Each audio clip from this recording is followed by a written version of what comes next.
This story has no ending, and I'm afraid that's just the way of life.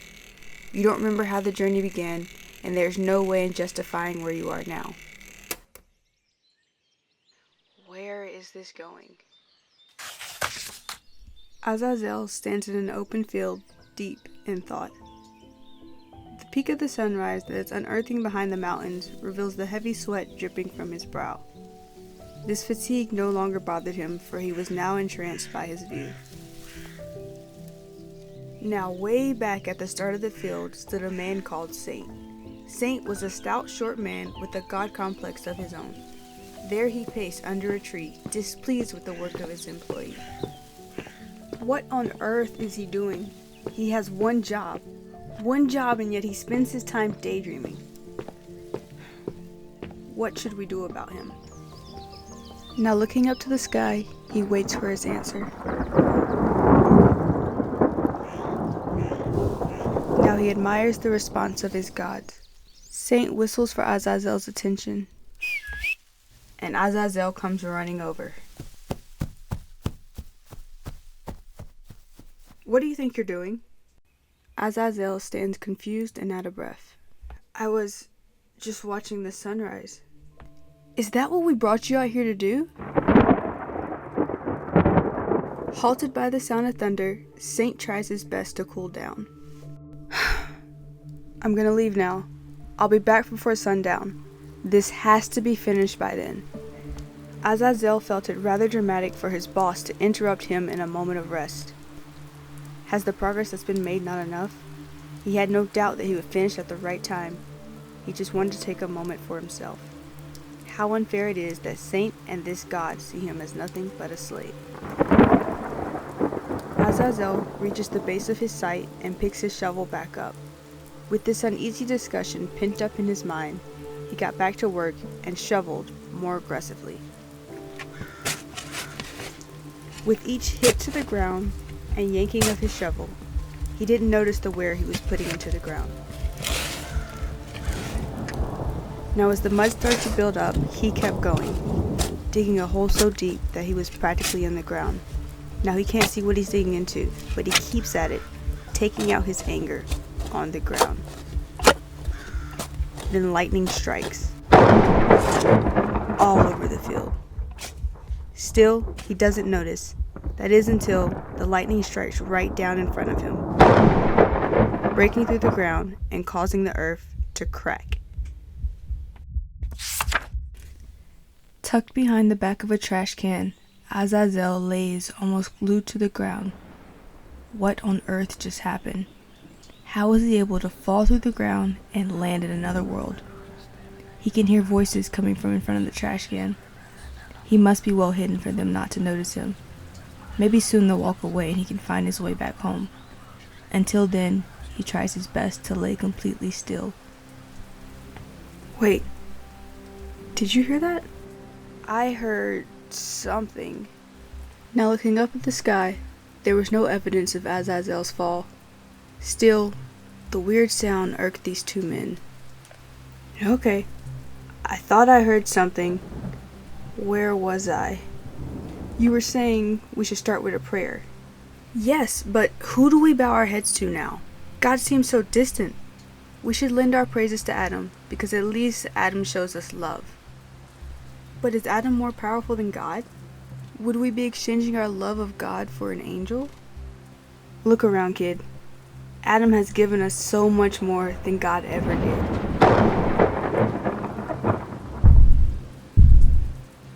Now there is no mistake that there's something massive on the way towards them. Here he comes. Lucky for them, it's exactly who they're looking for. Adam! There you are! Did you hear something? It sounded like the sky. Quick, Adam. Let's get inside before the storm comes. I'll meet you there. Adam stands boldly looking into the sky. What was it that he thought he heard? Now there was a smell. Something unfamiliar. It's coming from that pile of trash. The creature walks over to the bin and digs beneath the trash bags. There you are. He greets him with a smile and picks him up by his shirt. Where did you come from? Now Azazel can see how far from human this strange man is. Adam picks Azazel up and drags him inside. Now inside the small building, people are gathered around a table having a discussion. As Azazel and the creature enters the bar, their discussion stops.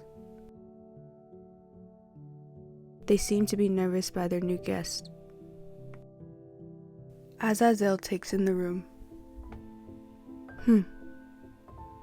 Azazel recognizes the much younger saint who doesn't seem to recognize him.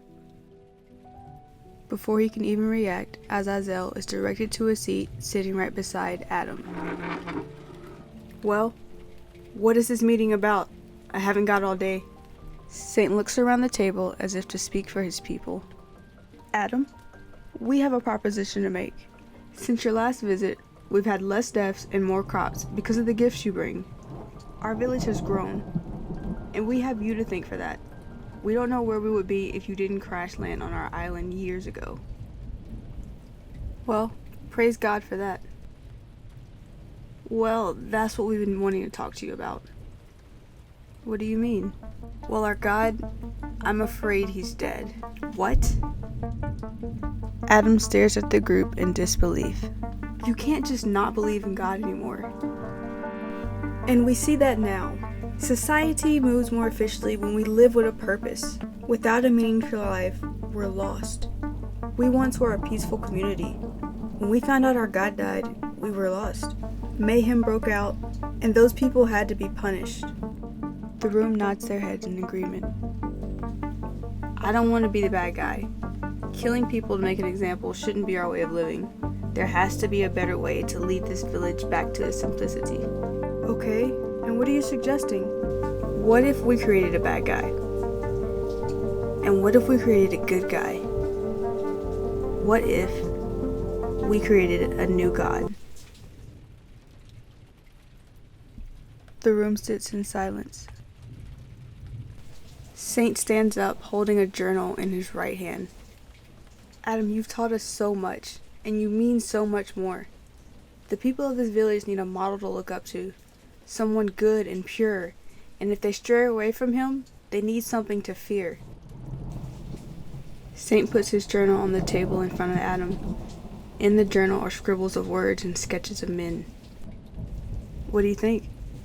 He looks just like me. He is you. Adam, you give the word, and every leader in this village has agreed to forget everything we know and make this our new reality. With a smile on his face, Adam stands up, grabbing a wine glass and cheering for a toast. Now all glasses raised, happy faces stretch across the room. Until Azazel gets up to protest. You people are idiots. Do you know the future you just created? Azazel continues on, pointing at Saint. And this man should not be trusted. Now everyone looks a little pissed, still staring at Azazel. Saint looks to Adam and smiles. Adam, do you mind? Not at all. Take him away! They pounce towards him. Members of the crowd grab him by his feet and hold him up into the air. The mob marches outside. Now outside of the cavern, there's an old well up ahead. They're marching towards it. They stand him over the well, grabbing him by his neck. Azazel looks down to a pit full of water.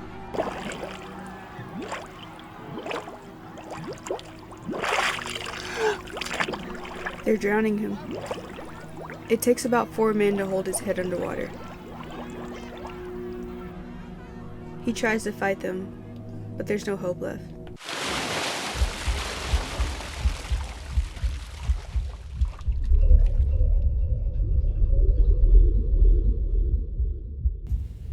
Deep down in the well, Azazel sees a bright light in the distance.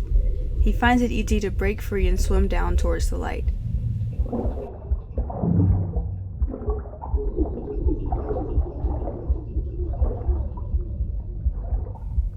Now that he's swimming towards the light, he doesn't know if he's entering to a new world or death itself.